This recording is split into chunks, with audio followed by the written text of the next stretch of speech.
Ethan stood motionless, his expensive suit soaking under the rain. The twins didn't speak. They just huddled closer together, eyes wide, frightened and pleading. He crouched down slowly, his voice trembling. "Hey, it's okay. I'm not going to hurt you." The older of the two, maybe by minutes, clutched a small doll missing one arm. "Please don't call the police," she whispered. "We didn't mean to. We were just cold." Ethan's throat tightened. "You were in my car," he said softly, disbelief shadowing his voice. "How did you even?" The younger one's lip quivered. The door was open. "Mommy said she'd be right back." He froze. "Your mom?" They nodded in unison, small tears rolling down their dirty cheeks. The rain kept falling, washing the grime from their faces like fragile watercolor streaks. Ethan looked around, scanning the empty street. No one. Just his car, the night, and two abandoned souls. "Come on," he said gently. "Let's get you warm." Inside the car, the heater hummed softly as the twins curled up on the leather seats. Ethan couldn't stop glancing at them through the rearview mirror. Two fragile lives suddenly placed in his world of isolation. Their clothes were damp, shoes too small. He offered his jacket, but they shook their heads, clinging to each other instead. "Do you remember your mom's name?" he asked carefully. The older one hesitated. "Grace," she whispered. "She said she'd get food, but she didn't come back."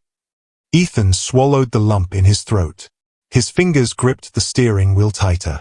Grace. The name echoed through his mind, stirring something long buried. A name that once belonged to someone who had left him, too. He drove aimlessly through the city, headlights slicing through the mist. Every few seconds, he'd glance back. They were asleep now, faces peaceful despite their story. He didn't know why, but he couldn't just leave them. Maybe it was the way the older one had tried to protect her sister. Maybe it was the way they looked at him, not with fear, but with fragile hope. When he finally parked in front of his mansion, hesitation struck. This wasn't a home. It was a museum of emptiness. The marble floors had never felt the tap of little feet. The air had never carried laughter. Still, he opened the door for them. "You can stay tonight," he said quietly. "Just tonight." The girls looked at each other, uncertain. Then the younger one asked, "Do you have cookies?" Ethan's heart softened, an involuntary smile tugging his lips. "I think I might." As they entered, the house seemed to breathe again. Lights flickered on, chasing shadows away. The twins followed him to the kitchen, tiny steps echoing softly. He made cocoa, the rich scent filling the air. The girls giggled as the younger one got whipped cream on her nose. For a brief moment, the billionaire who had once forgotten how to smile found himself laughing too. Later that night, as he tucked them into the guest room bed, the older one looked up. "Are you rich?" she asked innocently. Ethan chuckled. "I guess you could say that." "Then, why do you look sad?" The question pierced deeper than he expected. He hesitated, then brushed her hair back gently. "Because money can't buy everything," he whispered. She smiled faintly. "Like hugs?" He nodded, blinking back tears. "Yeah, like hugs." The two drifted to sleep, holding hands. Ethan stood there for a long while, watching them, and for the first time in years, he didn't feel completely alone. If you were there in that moment, what would you have done? Be honest. Comment your answer below. And if words fail you, just hit like to prove that compassion still matters. He didn't know it yet, but those two little girls were about to change everything he believed about love, loss, and family. The morning light spilled through the tall glass windows, painting the marble floor in gold. Ethan hadn't slept. He sat in his study, staring at the security footage. The camera had captured the girls sneaking into his car the previous night, barefoot, terrified, glancing over their shoulders as if being chased by ghosts. He rubbed his eyes, exhaustion and worry mixing with something else, guilt. He had seen too many people struggle in his life but had never truly looked. Until now. A soft voice interrupted his thoughts. "Mister." Ethan turned. The older twin stood there, holding the same broken doll, her tiny frame swallowed by one of his oversized shirts. "We didn't mean to cause trouble," she said timidly. "We can go if you want." He knelt down, his tone softer than it had been in years. "No, you're not in trouble. You're safe here. I promise." The younger one peeked from behind her sister. "Is Mommy coming?" That question shattered him. He forced a smile that didn't reach his eyes. "We'll find her," he said. They nodded, trusting him completely, and that trust weighed heavy on his heart. Later, he took them to the breakfast table, where the aroma of pancakes and syrup filled the silence. The girls ate eagerly, the sound of clinking forks oddly comforting. It reminded Ethan of mornings long gone, when laughter had once filled his world. He found himself studying them closely. Their mannerisms, their laughter, even the way the older one wiped syrup from her sister's cheek. Everything about them felt familiar. "Do you remember anything else about your mom?" he asked gently. "She had a necklace," the older one said after a pause. "With a heart." The younger added, "She said it belonged to our daddy." Ethan's chest tightened. Something about that detail scratched at the edge of his memory, a whisper from the past he'd tried to bury. He excused himself for a moment and stepped into his office. The air felt colder there, the walls lined with portraits of people who no longer mattered. He dialed his assistant. "Lena, I need you to contact every nearby shelter, hospital, and police station. 2 missing twin girls, ages 5, names unknown. Their mother's name is Grace." "Grace?" Lena repeated, startled. "Ethan, are you sure?" He frowned. "Yes." "Why?" "Because," she said quietly, "there was a missing persons report filed 3 years ago. A woman named Grace. She used to work for you." Ethan froze. His grip on the phone tightened. "Send me everything you have."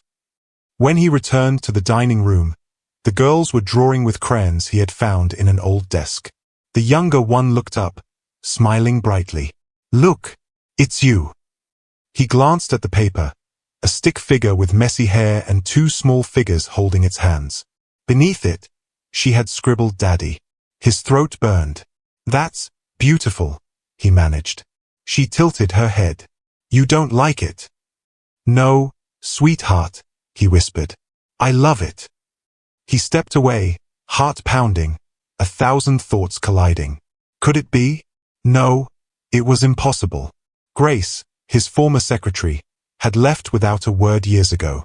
But the timeline, the ages, the resemblance. He gripped the edge of the counter, trying to steady himself. The house felt alive again. The sound of laughter upstairs, little feet running across polished floors. He hadn't realized how much he missed that sound until now. That evening, he tucked them into bed again. The older twin whispered, "Good night, Mr. Ethan." He smiled faintly. "Good night, angels." When he turned to leave, the younger one mumbled sleepily, "I wish you were our dad." The words hit him like a storm. He stood there for a long moment, the door half open, the room dimly lit. His eyes stung. He whispered back, barely audible, "So do I." Have you ever had someone help you when no one else would? Write yes and tell me their name. Maybe gratitude can travel further than we think. The next morning, a knock echoed through the quiet house. Ethan opened the door to find a woman standing there, her clothes worn, eyes hollow from sleepless nights. She clutched a small purse against her chest. When she saw the twins peeking from behind him, her breath hitched. "Lily, Emma." Ethan's heart stopped. The girls ran forward screaming, "Mommy!" And as Grace fell to her knees, sobbing into her daughter's hair, Ethan realized the ghosts he'd been running from had finally come home. Grace's hands trembled as she held her daughters, whispering their names over and over, as if saying them could make up for all the nights she'd spent without them. The twins clung to her tightly, tiny fingers digging into her worn jacket, afraid she might vanish again. Ethan stood frozen at the doorway, the rain-slick street glinting behind her like a faded memory. He could hardly breathe. "Grace," he whispered, the name barely leaving his lips. She looked up slowly. When her eyes met his, the color drained from her face. "Ethan." For a heartbeat, silence stretched between them, years of pain, betrayal, and unanswered questions condensed into one fragile moment. The twins didn't notice the tension. They were too busy crying, laughing, touching their mother's face to make sure she was real. Ethan finally spoke, voice low and steady. "You worked for me once. Then you disappeared. And now I find your children sleeping in my car." Grace closed her eyes, guilt flashing across her features. "I didn't mean for it to happen like this." "Then explain it," he said, stepping closer. "Tell me why you ran. Tell me why they," he gestured toward the girls, his voice breaking, "had to hide in a stranger's car." Grace looked away, clutching her purse as if it could shield her from her own truth. "I wasn't supposed to fall in love with you, Ethan," she whispered. "But I did. And when I found out I was pregnant, I was terrified." Ethan's heartbeat roared in his ears. "Pregnant?" She nodded, tears glistening on her cheeks. "I tried to tell you, but you were so consumed with your business. I was just an assistant, invisible in your world of billion-dollar meetings. When I finally got the courage to speak, your secretary told me you'd gone abroad. By the time you came back, I was gone." He took a step back, the weight of her words hitting harder than he expected. "So you left me. You left them." "I thought I was protecting them," she said softly. "I didn't want them to grow up in a world where love came second to money. But I lost everything, Ethan. My job, my home. I tried so hard to keep them safe. But," her voice cracked, "we were living in a shelter before I lost them last night. I thought I'd never see them again." Ethan turned away, his reflection in the glass window distorted by the storm outside. The past replayed in his mind, her sudden resignation, the unanswered calls, the strange emptiness that followed.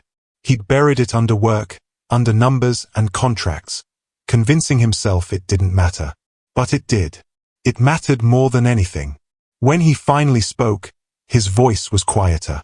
"Grace, you should have told me." She nodded through tears. "I know." The twins watched them silently now, sensing the heaviness in the air. The younger one whispered, "Mommy, is he mad?" Grace shook her head quickly. "No, baby. He's just surprised." Ethan knelt to their level, forcing a small smile. "I'm not mad, sweetheart. Just a little shocked." The older twin reached out and touched his sleeve. "It's okay," she said in a small voice. "We're here now." That simple phrase pierced the wall around his heart. "We're here now." He took a deep breath and stood up. "You can all stay here for now, until we figure things out." Grace hesitated. "Ethan, I don't want your pity." "This isn't pity," he said, meeting her eyes. "It's responsibility. Now it's your turn. Share one small good thing you did recently. Write it below so others remember that humanity still lives. Your story might light someone's path tonight." Over the next few days, the mansion began to change. Laughter filled the halls. Toys lay scattered on the floor. The kitchen smelled of pancakes and crayons and chaos. Ethan found himself doing things he hadn't done in years. Reading bedtime stories, fixing scraped knees, learning that love wasn't about grand gestures, but small, messy moments that made a house feel alive. One evening, as the twins fell asleep on the couch, Grace stood by the window, watching the sunset spill gold over the horizon. Ethan joined her quietly. "They love you," she said softly. He glanced at the twins. "I love them too." Grace looked down, twisting the heart-shaped necklace around her neck. "They deserve to know who you really are." He nodded, his voice barely above a whisper. "Then tell them tomorrow." Grace turned to him, eyes filled with something between fear and hope. "And if they hate you for not being there?" He smiled faintly. "Then I'll spend the rest of my life making it right." The next morning began with sunlight spilling gently through lace curtains, a rare warmth that touched every corner of Ethan's usually cold mansion. The twins' laughter echoed down the hallway as they chased each other with wooden spoons, their tiny feet pattering against the polished floors. For once, the house sounded like a home. Ethan stood by the doorway, watching, his heart both full and trembling.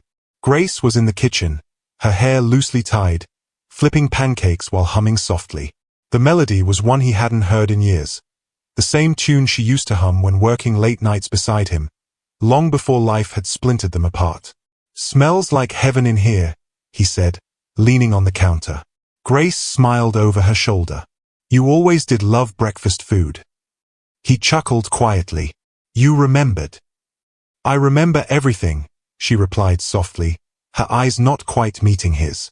For a while, silence filled the space between them, comfortable yet fragile, like glass about to crack.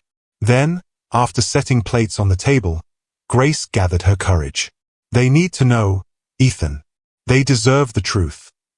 He nodded slowly. "You're right." The twins ran in, hair wild and faces glowing with joy. "What truth?" Emma asked, climbing onto a chair. Grace knelt down, her voice gentle but steady. "Sweethearts, do you remember how I used to tell you about your daddy?" Both girls nodded eagerly. "He was brave," Lily said, "and kind." Grace's voice trembled. "Yes, and he's been closer than you think." She looked up at Ethan, tears threatening to spill. "He's right here." The world seemed to still. The twins turned their heads toward him, confusion flickering in their eyes, then dawning recognition. Ethan knelt, trying to find the right words, the kind that could carry years of absence and regret. "I didn't know, girls," he whispered. "I didn't know about you. But I do now, and I promise I'll never let you go again." The silence that followed was short-lived. The younger twin suddenly wrapped her arms around his neck, the older following a heartbeat later. Their small bodies trembled against him, and for the first time, Ethan didn't hold back his tears. Grace watched, hand over her mouth, as the man she once thought incapable of emotion broke down, not from weakness, but from love rediscovered. The moment stretched like eternity. The air shimmered with something fragile and sacred, forgiveness finding its first breath. After a while, the girls began bombarding him with questions. "Do you live here? Can we stay? Do you have toys?" Ethan laughed through tears. "Yes, yes, and not yet, but I think we can fix that." Grace smiled faintly. For the first time in years, she saw in him the man she had once fallen in love with. Not the billionaire, not the executive, but the quiet, kind soul who'd once stayed late to help her with her sick mother's hospital bills without ever mentioning it. That evening, as the house quieted, Ethan found himself in his study, staring at an old photo of his younger self beside his late father. The man who had taught him everything about success but nothing about love. Grace entered silently, carrying 2 mugs of tea. "You've changed," she said. He exhaled slowly. "Maybe I'm finally seeing what matters." She smiled softly. "They adore you already." He looked toward the hallway, where the twins' laughter echoed faintly from their room. "I adore them too," he said. "I just don't know how to make up for all the lost years." "You start by being here," she replied. "Every day. That's all they need." He nodded, absorbing her words. Then, almost shyly, he asked, "And what about us?" Grace hesitated, her eyes searching his face. "One step at a time, Ethan. Let's heal what's broken before we rebuild." He smiled sadly. "Fair enough." Outside, thunder rolled softly in the distance, not a storm, but a whisper of the one they had already survived. If that moment hit you hard, leave a red heart hash. Sometimes one little symbol says what our hearts can't. That night, as Ethan peeked into the twins' room, he found them asleep, curled up together beneath a mountain of blankets. On the nightstand sat the broken doll, its missing arm replaced with a piece of ribbon he'd tied himself. He stood there quietly, listening to their slow, steady breathing. For the first time in years, he felt peace. But as he turned to leave, his phone buzzed on the hallway table. A message glowed on the screen, from a name he hadn't seen in a decade. "We need to talk about Grace. Urgent." Ethan's stomach dropped. The past, it seemed, wasn't done with him yet. Ethan's hand hovered over the glowing phone screen, his chest tightening. The message was from Victor Hale, his father's oldest business partner, a man known for his ruthless precision and sharp memory. If Victor wanted to talk about Grace after all these years, it could only mean one thing. Secrets buried long ago were clawing their way back. He stepped out into the balcony, the night air cool against his skin. The city stretched before him in silent glitter, unaware of the storm building behind his calm facade. "Grace," he called softly from the doorway.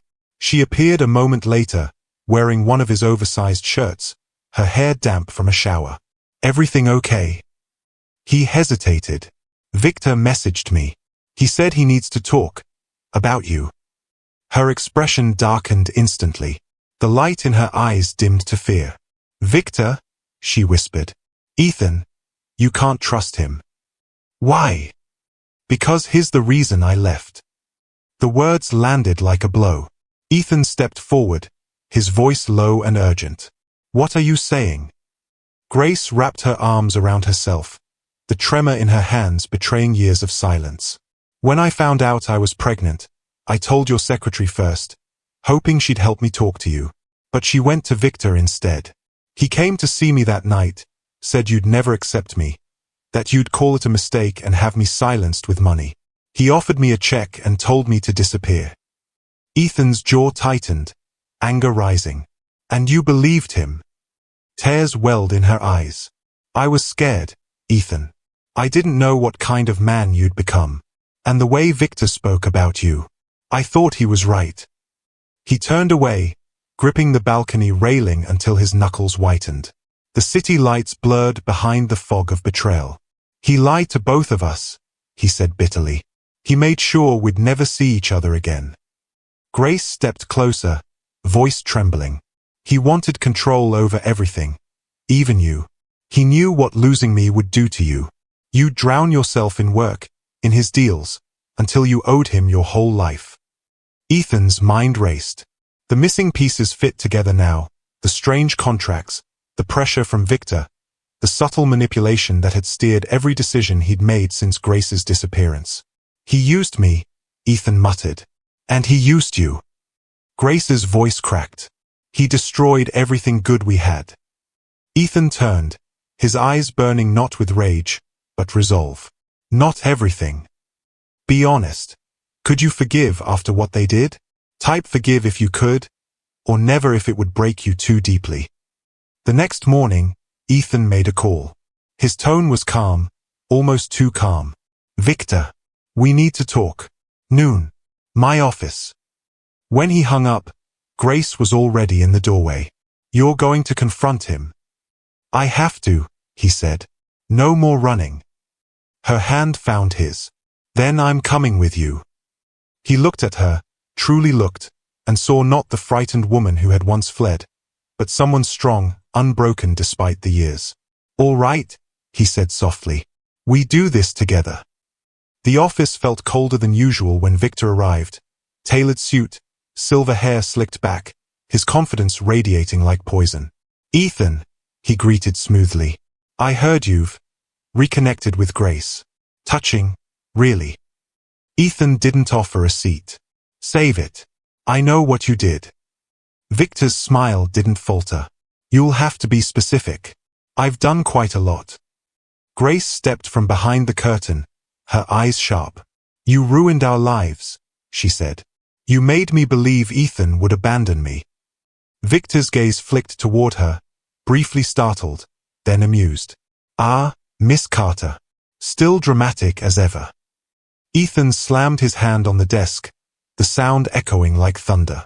"Enough. You lied. You manipulated us both. For what? Money? Power?" Victor's mask slipped. "Control," he admitted coldly. "You were distracted when you were in love. I needed you focused. You were going to hand over half the company to her one day. I could see it. So I ended it before you could ruin everything your father built." Ethan's voice shook with fury. "My father built nothing worth keeping if this is what it turned us into." Victor's smirk faded. "Careful, boy. You think love makes you stronger? It makes you weak." Ethan straightened, calm but unyielding. "Then I'd rather be weak with them than powerful and empty like you." Grace stepped forward. You can't break us again, Victor. Victor's jaw tightened, but Ethan's next words sealed it. You're done. I've already filed to remove you from the board. Your shares are under review for fraud investigation. The older man's face paled. You can't. I already did. Victor turned to leave, but not before muttering, You'll regret this. Ethan exhaled, shoulders trembling as the door shut behind the man who had haunted them both for years. Grace touched his arm. You did it. He looked at her, emotion flooding his voice. No, we did. The air inside the office felt lighter once Victor was gone, as though the building itself exhaled a long-held breath. For years, his presence had lingered like a shadow across every decision Ethan made. Now, that shadow was finally broken. Ethan turned toward the tall windows, watching the sunlight dance against the skyline. Grace stood quietly beside him, her reflection mirrored in the glass. They didn't speak for a while. Silence said more than words could. Finally, Grace whispered, It's over, isn't it? He nodded slowly. For the first time in a long time, yes. But even as he said it, doubt crept into his heart. Could something as broken as their past really be repaired? Could forgiveness exist in a place where lies had once taken root? They returned home that afternoon. The twins were waiting by the gate, bouncing with excitement, holding up a hand-painted cardboard sign that read, Welcome home, Daddy and Mommy. Ethan stopped in his tracks, eyes glistening. Grace covered her mouth, a soft laugh breaking through her tears. Did you make this? Ethan asked, kneeling down. Lily nodded proudly. We wanted to make you happy. You did, he said, voice thick with emotion. You really did. They spent the evening together, pancakes for dinner, dancing in the living room, the girls singing off-key as Grace and Ethan watched from the couch. Every sound, every smile felt like healing. Later, after the twins had fallen asleep, Grace joined him on the balcony. The city shimmered beneath the moonlight, but Ethan's gaze stayed on her. Grace, he began softly, I've spent so much of my life chasing numbers, deals, perfection. But none of it ever made me feel alive like this. She turned toward him, her eyes reflecting the city lights.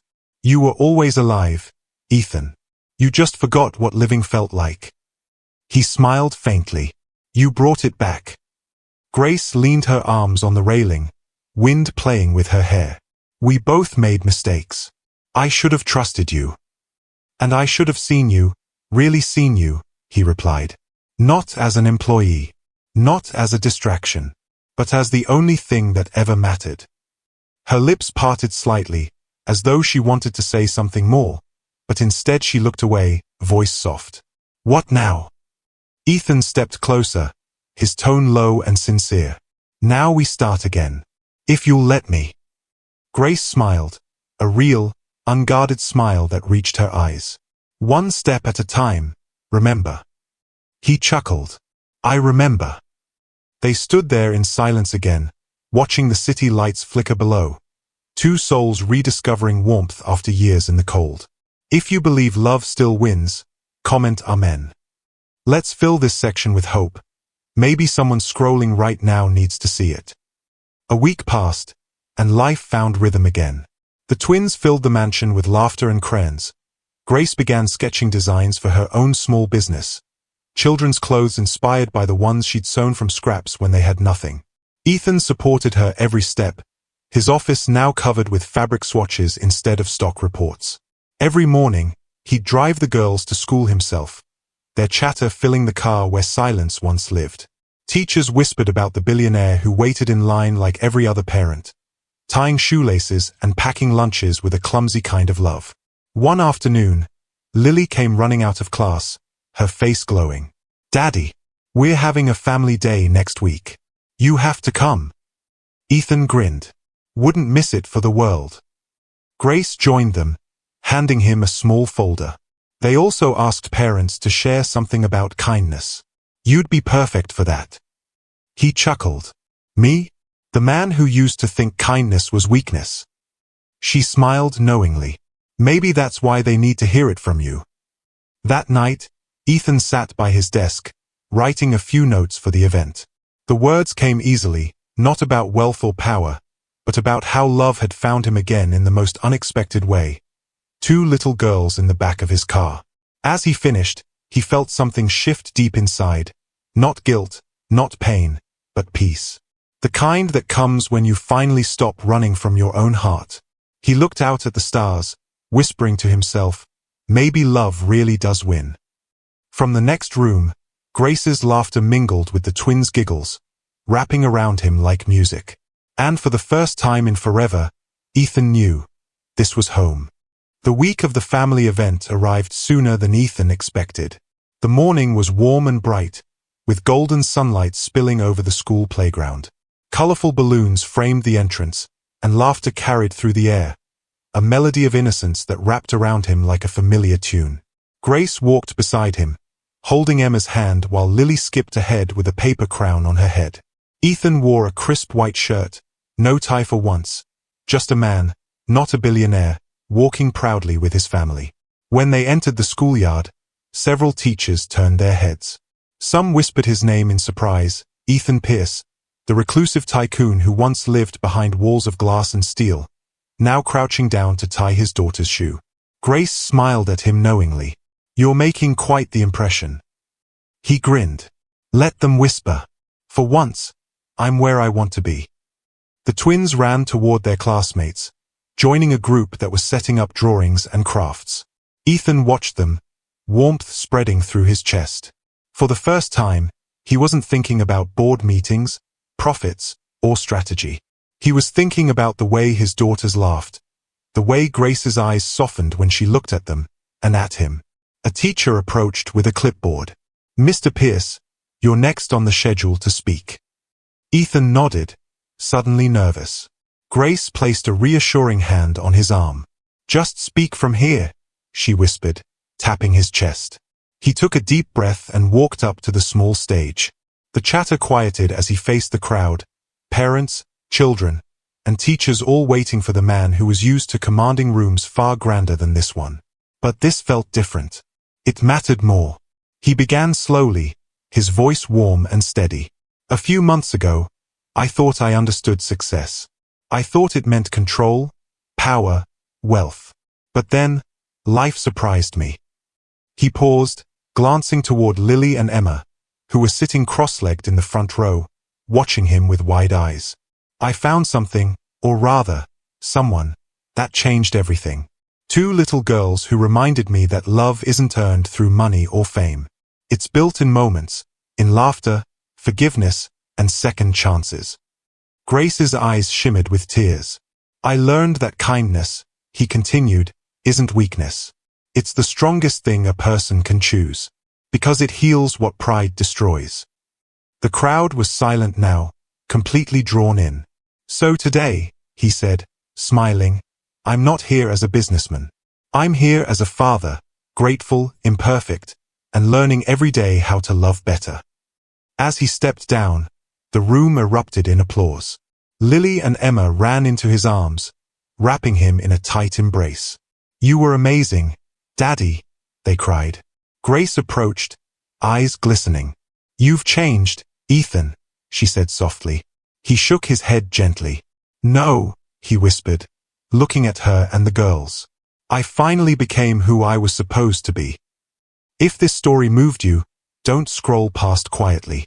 Tap like, not for me, but for the soul who carried this pain and still stayed kind. One click can be your way of saying, I felt you. As the event wound down, Ethan watched the twins play, their laughter blending with the sound of the wind rustling through the trees. Grace sat beside him on a wooden bench, sunlight weaving through her hair. Do you ever think, she said softly, that maybe all of this, everything that went wrong, had to happen for us to end up here? He nodded, his eyes following the girls as they twirled under the open sky. Sometimes the hardest roads lead to the places we were meant to find. Grace smiled. And what place is this? He turned toward her, voice quiet but certain. Home. They sat there in comfortable silence until the girls ran back, breathless and laughing. Emma climbed into Grace's lap, while Lily leaned against Ethan's shoulder. The late afternoon sun bathed them all in gold, and for once, the world didn't feel like something to conquer. It felt like something to cherish. Ethan looked at Grace, then at his daughters, and finally at the sky. The ache of the past had finally melted into something beautiful. Forgiveness, love, and the fragile but powerful hope that maybe, just maybe, this was their second chance. He whispered under his breath, barely audible, "Thank you for finding me." The wind carried his words away, but somehow, Grace heard them. She reached for his hand, their fingers interlocking. And in that simple gesture, the story that began with loneliness ended in love.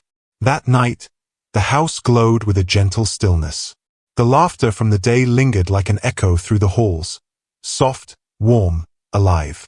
Ethan tucked Lily and Emma into bed, each of them already fighting sleep after the excitement. "Daddy," Emma murmured, eyes half closed, "will you still love us when we're big?" He smiled, brushing a curl from her forehead. "Even more than I do now." Lily yawned. "What about Mommy?" Ethan looked toward the doorway, where Grace leaned against the frame, her expression tender. "Especially Mommy," he said softly. The twins giggled sleepily before drifting into dreams. Ethan stood there for a moment longer, letting the peace of their small breaths fill the space that used to echo with loneliness. When he stepped into the hallway, Grace was waiting. "You handled today beautifully," she said. He chuckled, rubbing the back of his neck. "I was terrified. Public speaking is one thing, but talking about my heart." Grace laughed quietly. "That's the one thing people actually want to hear." They walked together toward the balcony, the city shimmering below them. It wasn't just the skyline anymore, it was theirs. Grace turned, eyes searching his. "Ethan, can I ask you something?" "Anything. If you could go back, before everything, would you change it?" He thought for a moment, then shook his head. "No, because then I wouldn't have learned what truly matters. I wouldn't have found you again. Or them." She smiled faintly. "You always did have a way of saying the right thing at the wrong time." He laughed softly. "I'm learning." For a while, neither spoke. The night air carried the faint hum of life from the streets below, distant car horns, laughter, the rhythm of a city that never really slept. Grace leaned her head on his shoulder. "Do you ever wonder what your father would think if he saw you now?" Ethan looked out at the stars. "Maybe he'd finally be proud. Not because I built an empire, but because I finally built a family." Grace smiled, eyes glistening. "He would be." Ethan took her hand, their fingers intertwining. "Grace, I spent years running from the things that scared me most. Love, loss, connection. But when I found those girls in my car that night, everything changed. They saved me, and so did you." Her voice trembled. "We saved each other." He nodded, his heart swelling. "You know, I used to think tears were a sign of weakness.